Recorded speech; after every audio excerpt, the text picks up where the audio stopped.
Dans la question des synergies, c'est vrai qu'on pense beaucoup aux synergies à l'intérieur de l'espace audiovisuel.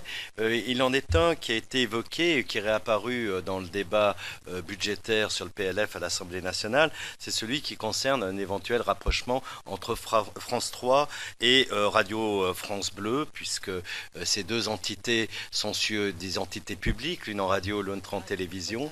Pardon, et qui sont aujourd'hui, le moins qu'on puisse dire, c'est que leur développement numérique à l'une et à l'autre sont très en dessous de ce qu'on pourrait en attendre, d'autant qu'une offre privée se développe avec des télévisions locales qui se sont développées en association avec la PQR.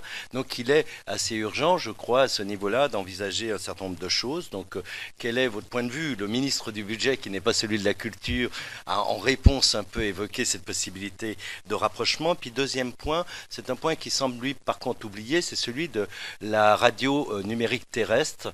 On a l'impression qu'on est, comment dire en français, en stand-by depuis quelques années.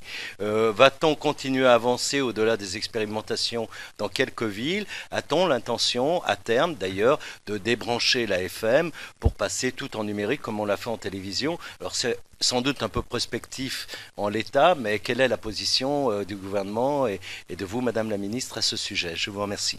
Mesdames et Messieurs, Monsieur Gattelin, merci de cette question. Évidemment, sur la synergie entre France Bleu et France 3.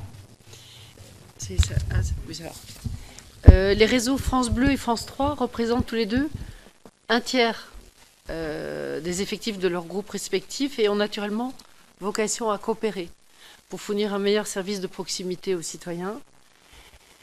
Des coopérations existent déjà, par exemple pour trouver des solutions immobilières communes ou encore pour réaliser des interviews communes des candidats lors de l'élection présidentielle. C'est déjà le cas.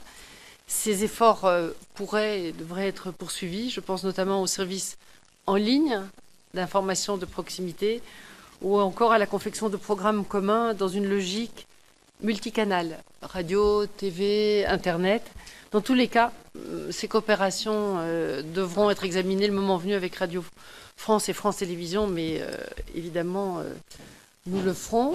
Et pour ce qui est de la radio numérique terrestre, le CSA poursuit le développement de la radio numérique terrestre, la RNT, en complément de la bande FM qui aujourd'hui est saturée. Et le gouvernement évalue aussi les demandes de diffusion en radio numérique terrestre de Radio France, de France Média Monde. Il a ainsi exercé son droit de préemption pour FIP à Lille et Lyon, Move à Strasbourg et RFI dans ces trois villes. Toutefois, l'absence de grandes radios privées nationales reste préjudiciable au succès de la RNT, déjà largement concurrencée par les usages connectés. Et la consultation lancée par le CSA cet été sur la possibilité d'appel à candidature au niveau national viendra nous éclairer sur le futur de la RNT.